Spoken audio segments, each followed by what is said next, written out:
Assalamualaikum warahmatullahi wabarakatuh.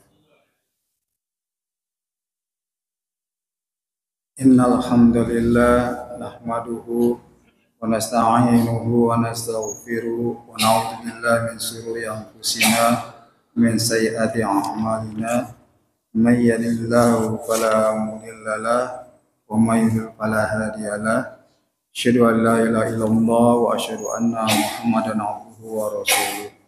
Allahumma shalli ala sayyidina Muhammadin wa ala alihi wa ashabihi ajma'in. Amma ba'd. Syukur alhamdulillah, pertama sekali kita panjatkan kehadirat Allah Subhanahu wa taala. Alhamdulillah pada malam hari ini sehat kita dan juga nikmat iman dan nikmat Islam yang selalu tercurahkan kepada kita semua. Mudah-mudahan dengan semua nikmat karunia yang Allah berikan kepada kita, itu menjadikan kita semuanya menjadi hamba-hamba yang pandai bersyukur. Kemudian selawat teriring salam tidak lupa kita haturkan kepada junjungan Nabi kita, Nabi Muhammad Sallallahu Alaihi Wasallam serta keluarga dan para sahabat-sahabat beliau. Allahumma sholli ala sayyidina Muhammad wa ala alihi wa sahbihi ajma'in. Para jamaah salat maghrib, kita malam ini melanjutkan kajian yang beberapa waktu yang lalu yang berkenaan dengan larangan Rasulullah SAW dalam hal berstinja dan juga adab-adab yang ada di dalamnya. Nah, malam ini kita lanjutkan dengan bagaimana hukumnya membuang air tapi membelakangi arah kiblat. Kemarin itu kan kita membahas hadis-hadis yang melarang kita menghadap ke kiblat kalau ketika buang air. Setidaknya ada 3 hadis, di mana 3 hadis ini 2 hadis itu merupakan hadis sahih dan yang hadis yang ketiga nanti itu merupakan hadis hasan. Walaupun demikian, hadis ini bukanlah hadis yang lemah. Hadis hasan itu dia di bawah, kualitasnya itu di bawah hadis sahih. Nah, yang pertama dari Abu Ayyub Al-Ansari radhiyallahu anhu, bahwasanya Rasulullah SAW bersabda, "Ija ataitumul ghaita fala tastaqbilul qiblah wala tastabbiruha walakin sarriku aw dharribu." Qala Abu Ayyub, faqadimna sa'ma fawajadna marahida buniyat qibalal qiblah wa nanhariku wa nastaghfirullah ta'ala. Dari Abu Ayyub Al-Ansari radhiyallahu anhu, bahwasanya Rasulullah SAW bersabda, jika kalian mendatangi jamban atau mendatangi toilet bahasanya sekarang ya, maka janganlah kalian menghadap kiblat dan membelakanginya. Itu maksudnya ketika membuang air besar atau air kecil. Akan tetapi hadaplah ke arah timur atau barat. Abu Ayyub mengatakan, dulu kami pernah tinggal di Syam. Kami mendapati toilet kami dibangun menghadap ke arah kiblat. Kami pun mengubah arah tempat tersebut dan kami memohon ampun pada Allah Ta'ala. Hadis riwayat Bukhari dan Muslim. Nah, di dalam hadis ini yang disampaikan oleh Abu Ayyub Al-Ansari radhiyallahu anhu itu juga diriwayatkan oleh 7 imam hadis, dan 7 imam hadis ini isinya sama seperti yang disampaikan oleh Abu Ayyub dengan meringkas, fala tastaqbilul qiblata wala tastadbiruha bigha'id aw baul walakin sarriku aw gharribu. Nah, itu janganlah kalian menghadap kiblat atau membelakanginya saat buang air besar dan kecil, tetapi menghadaplah ke timur atau ke barat. Nah, itu sarriku aw gharribu itu berasal dari kata tasrik dan taghrib, artinya hadapkanlah wajah kalian ke arah timur atau barat. Nah, itu ada di dalam doa iftitah kita itu kan, Allahumma ba'id baini wa baina khataaya kama bahasa itu.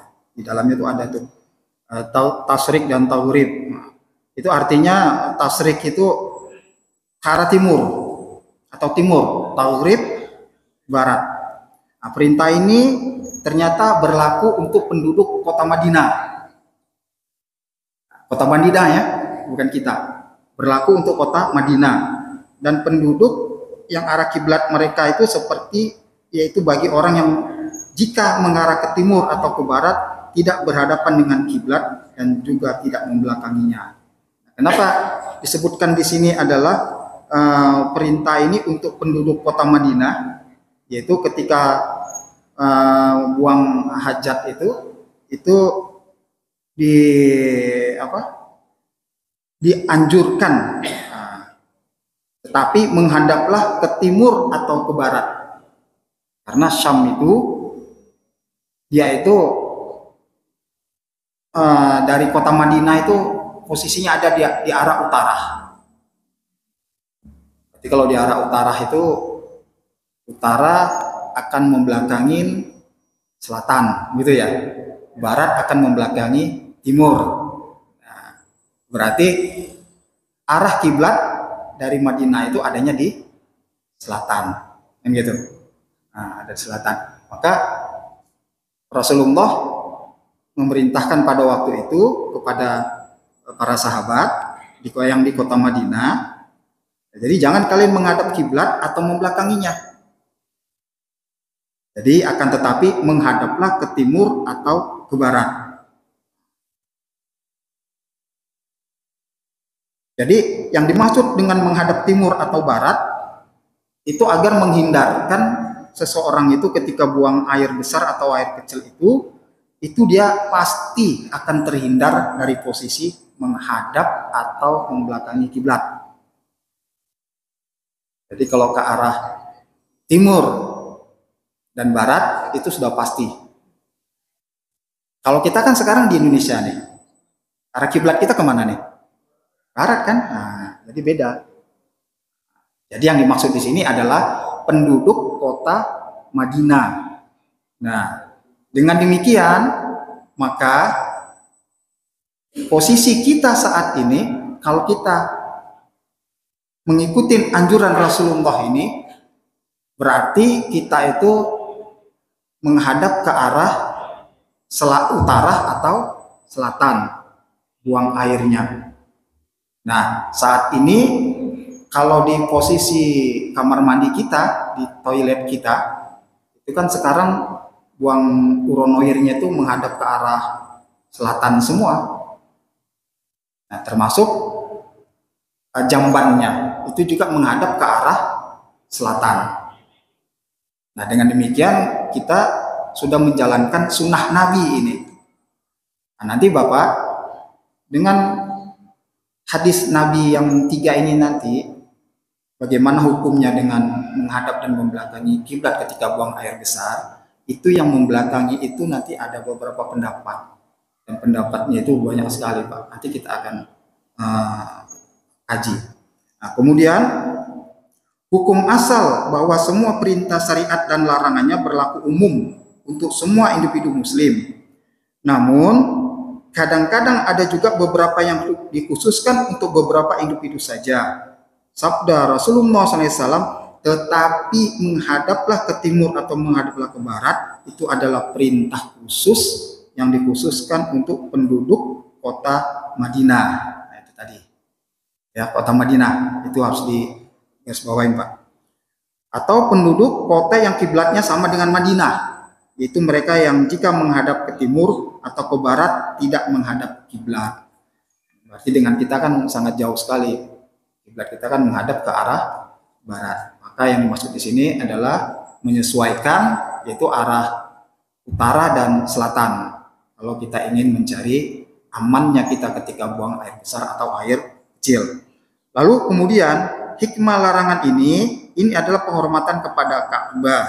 Itu sebagaimana yang telah kita kaji beberapa waktu yang lalu. Lalu kemudian cara pengajaran Nabi ini adalah contoh Rasulullah SAW yang baik kepada kita. Karena setelah beliau menerangkan larangan menghadap kiblat dan membelakanginya, beliau juga memberikan jalan keluar yang mubah. Nah, memberikan jalan keluar yang mubah. Mubah itu yang dibolehkan. Nah, artinya apa yang diajarkan Rasulullah kepada kita setelah jangan engkau menghadap kiblat dan jangan engkau membelakangin kiblat ketika buang hajat, tapi ada solusinya. Nah, solusinya yang diajarkan oleh Rasulullah SAW itu jalan keluarnya, itulah yang mubah itu tadi. Kalau kita di Indonesia ini berarti menghadap ke arah selatan atau menghadap ke arah utara. Beliau tidak menutup pintu sama sekali dan membiarkan mereka begitu saja. Artinya sebaliknya beliau memberi arahan kepada solusi mubah. Nah, itulah yang selalu diajarkan Rasulullah kepada para sahabat. Setiap ada permasalahan itu selalu ada solusinya dan ada hukumnya di situ ketika itu berkaitan dengan syariat. Kemudian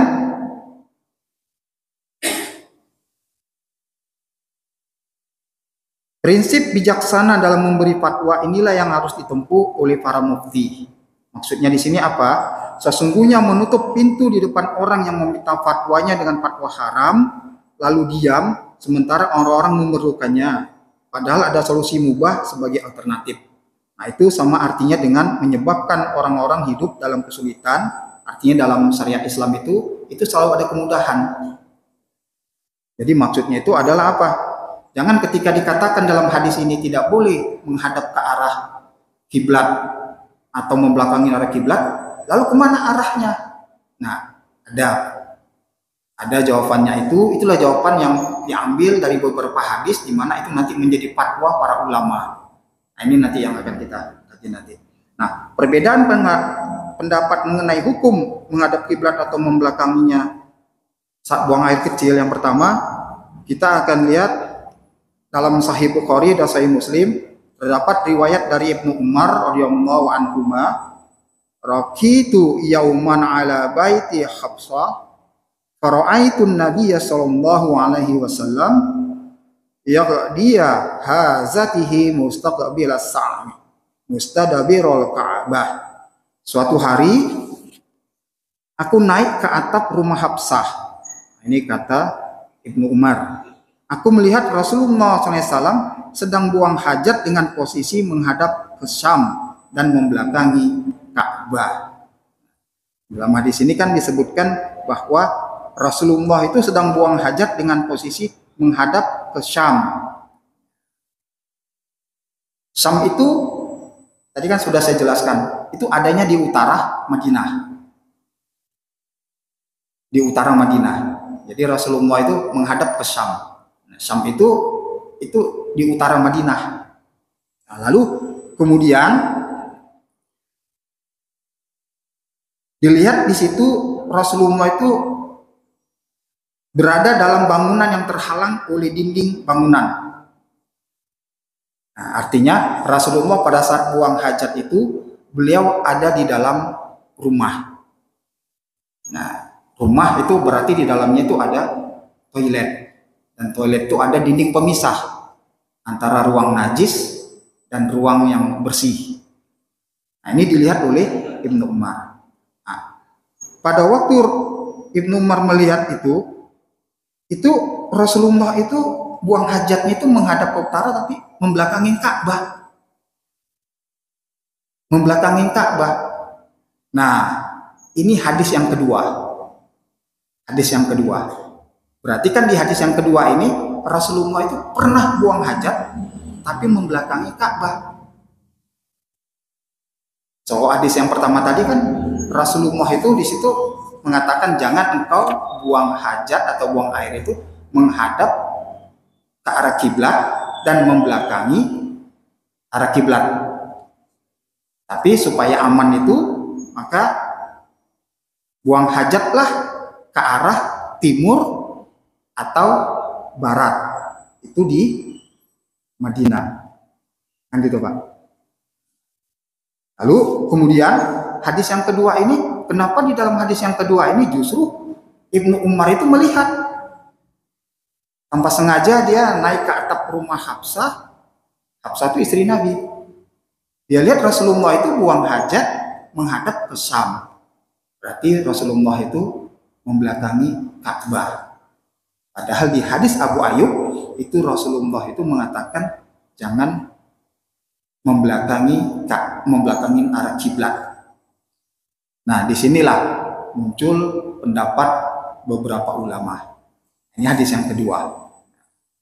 Lalu kemudian nanti dari masing-masing hadis inilah menjadi pegangan para ulama dalam berfatwa mengenai masalah buang hajat menghadap atau membelakangi kiblat. Nah, hadis yang ketiga, An Jabir bin Abdullah qala nahan Nabi sallallahu alaihi wasallam an nastaqbilal qiblata bi baul. Fara'aituhu qabla ayyubadu bi amin yastaqbilu.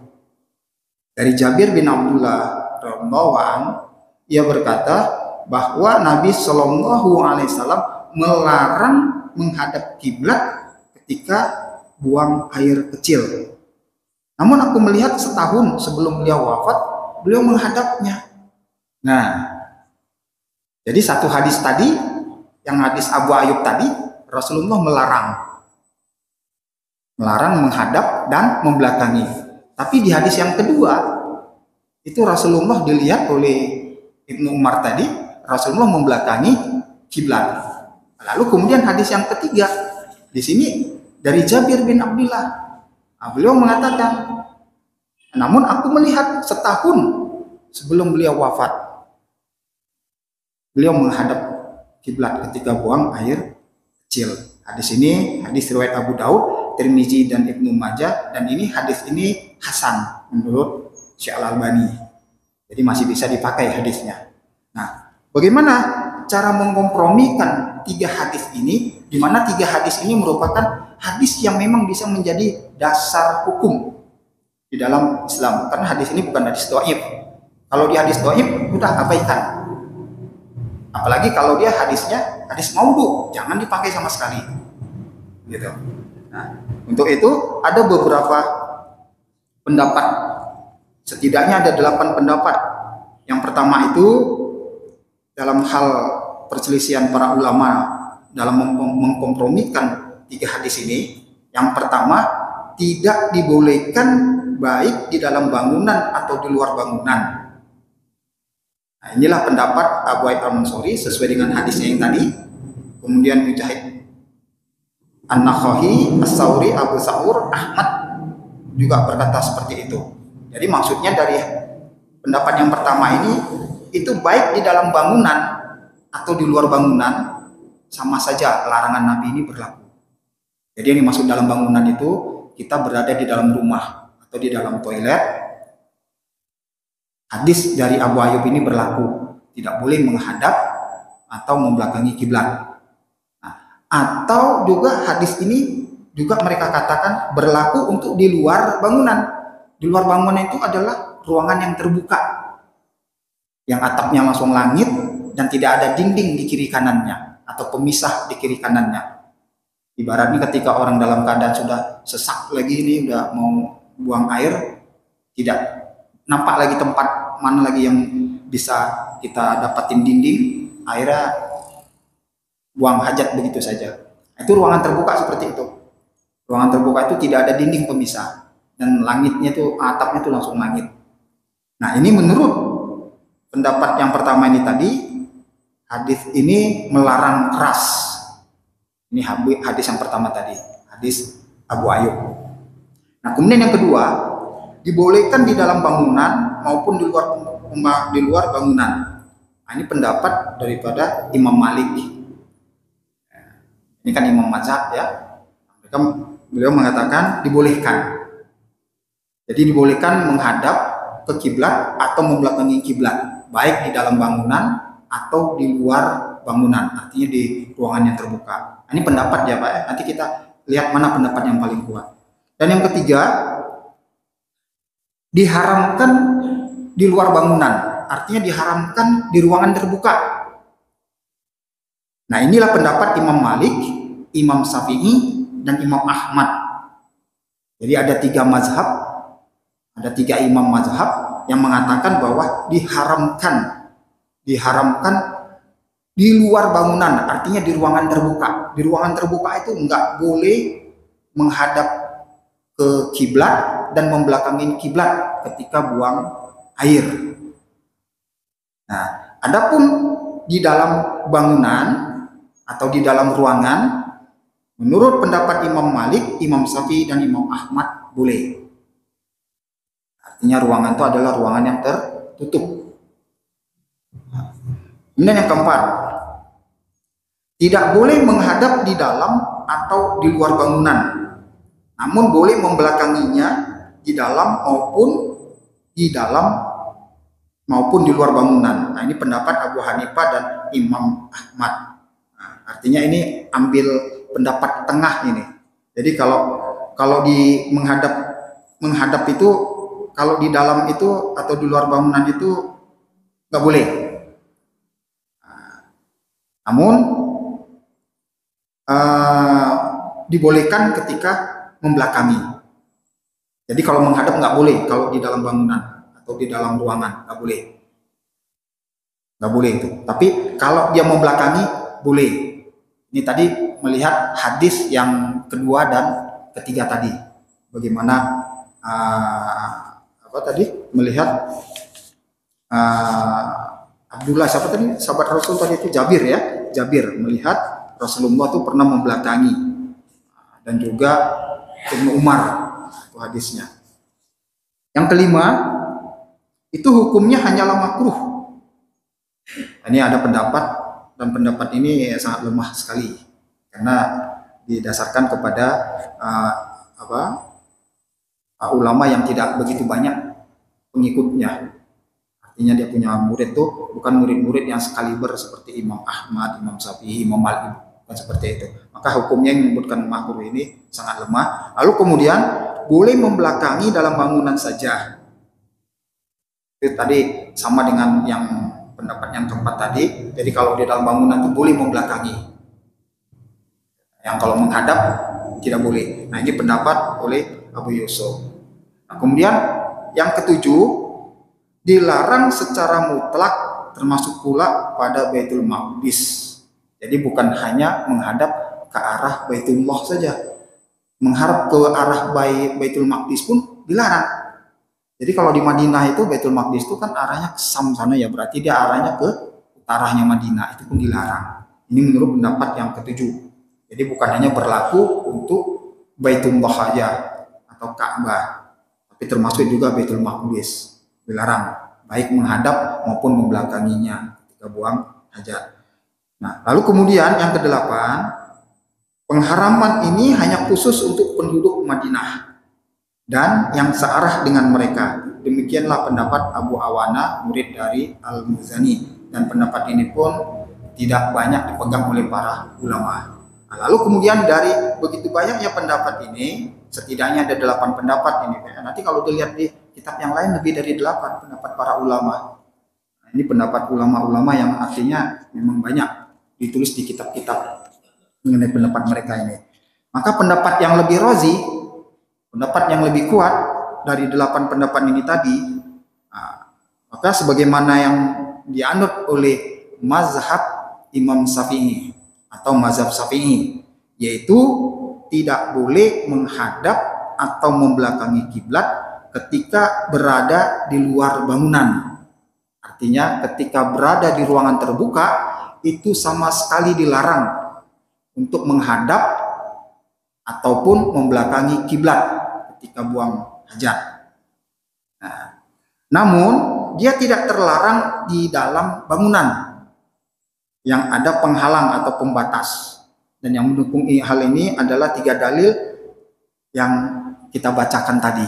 Karena 3 hadis ini tadi ketika dikompromikan, itu hadis ini ya seperti inilah pendapat yang rojinya, bahwa yang dimaksud dalam 3 hadis ini ketika dikompromikan itu adalah yang dilarang mutlak itu adalah ketika berada di luar ruangan atau di ruangan yang terbuka.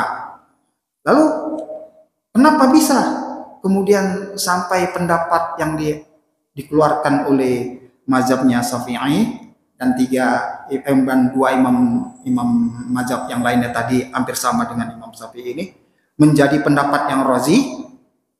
Nah, maka di sini ada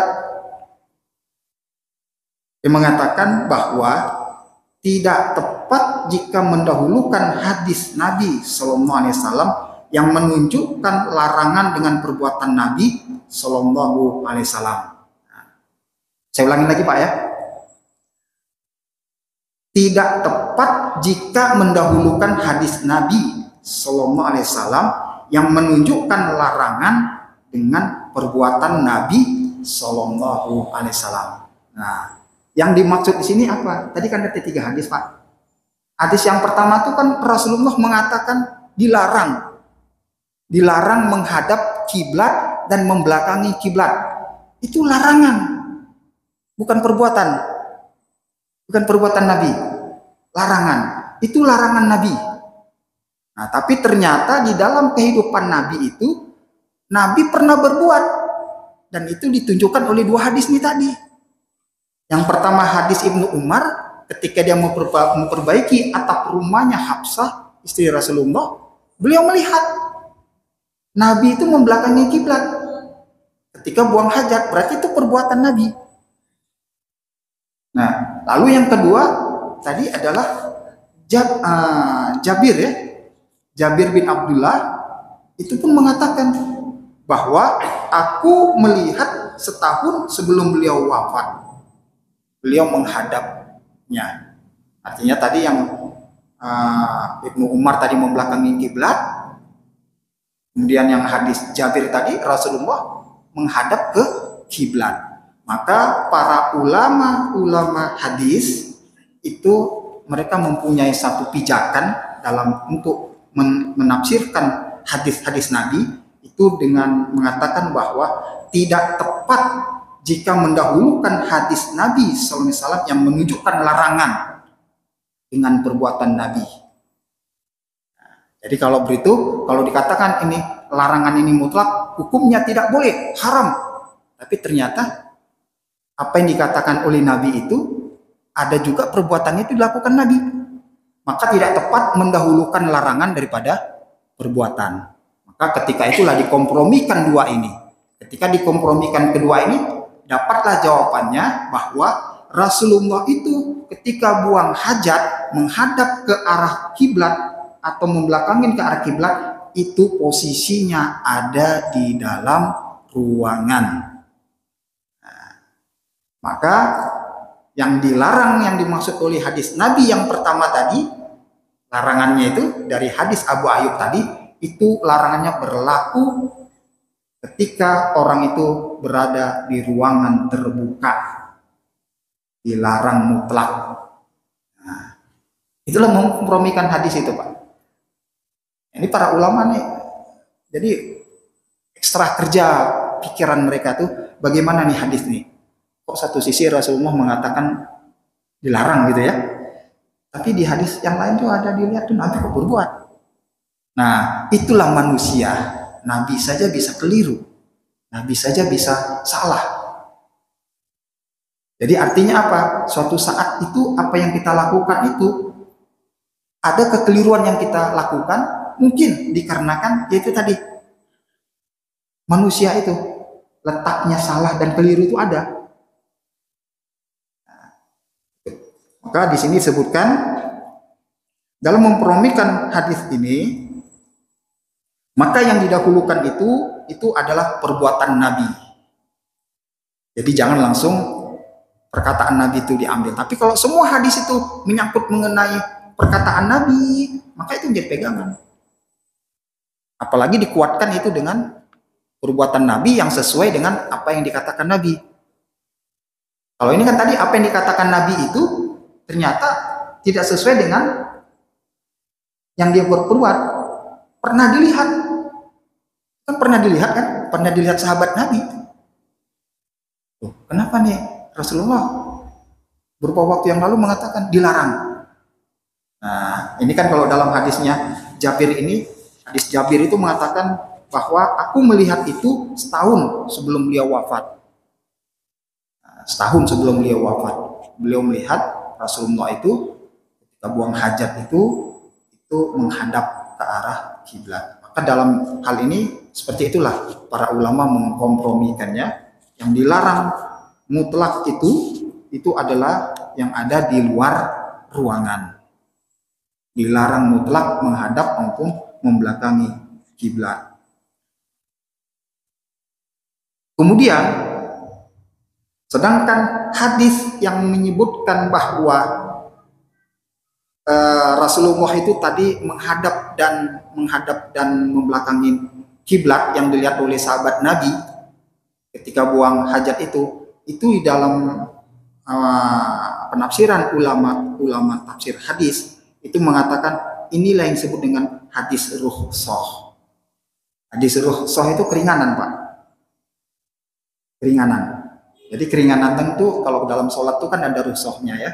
Orang yang dalam keadaan sakit kalau tidak bisa berdiri duduk. Kalau tidak bisa duduk berbaring. Itu kan rukhsah itu kan. Kemudian ketika orang dalam musafir juga sholatnya yang 4 jadi 2 kosor ya kan, malah justru dijamak lagi, itu kan kemudahan semua. Nah inilah dalam hal ini itu ketika Rasulullah itu dilihat oleh dua sahabat tadi bahwa Rasulullah itu pernah buang hajatnya itu menghadap ke kiblat dan membelakangi kiblat, itu merupakan hadis rukhsah. Hadis rukhsah itu hadis keringanan. Itu maksudnya adalah itu di dalam bangunan. Nah, lalu dijelaskan lagi di sini. Kenapa? Bisa jadi seperti ini, Pak. Kalau di masjid itu kan ada tempat kamar mandi, toilet. Jadi kan kalau kita mau buang hajat itu kan kita ketahuan langsung arah kiblatnya. Oh ya kiblatnya sana nih.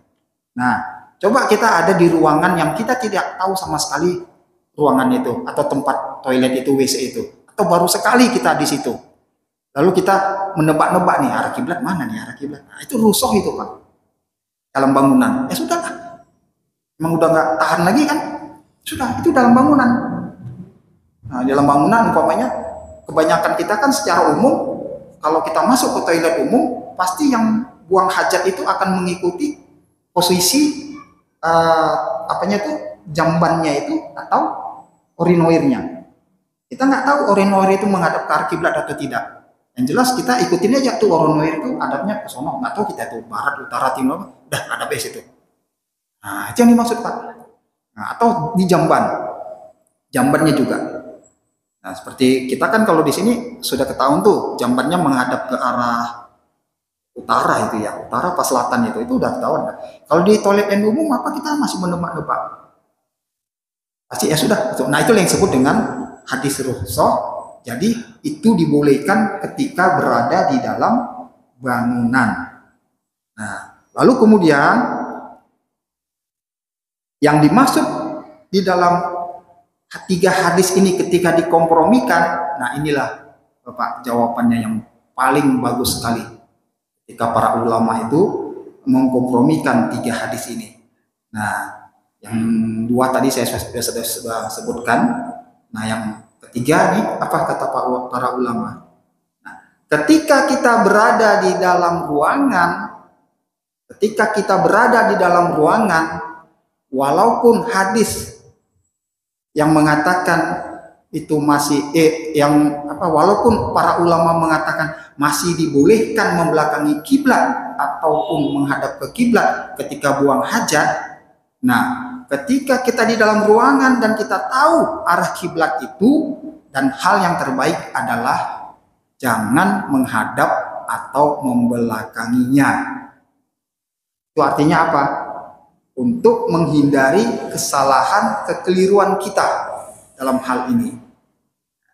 Dalam hal ini yang terbaik itu apa kata para ulama?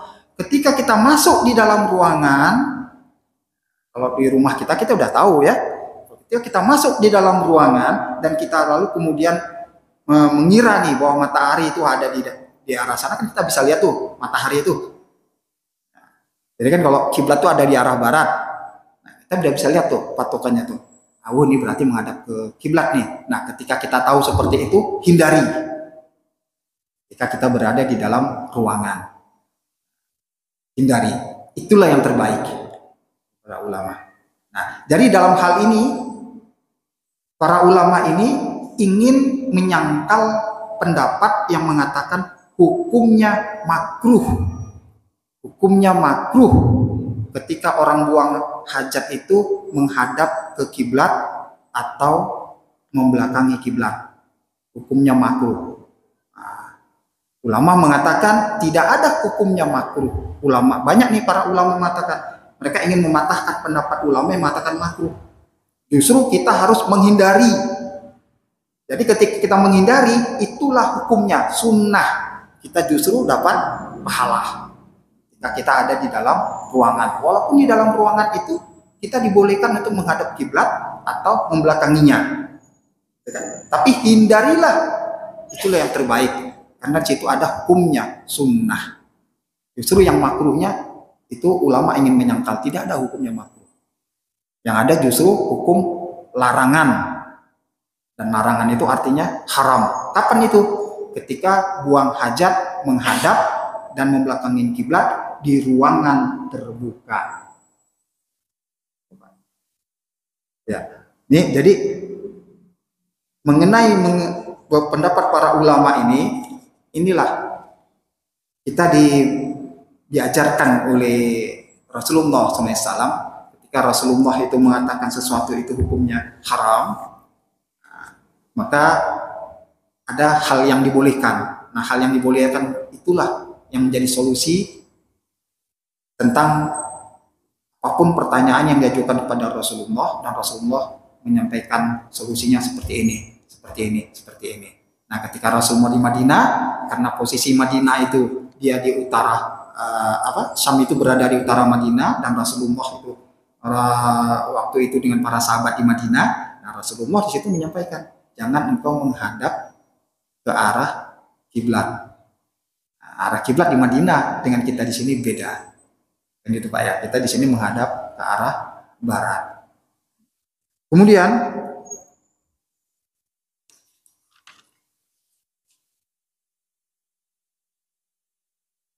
mengenai hal-hal penting dari hadis ini, bahwa yang pertama,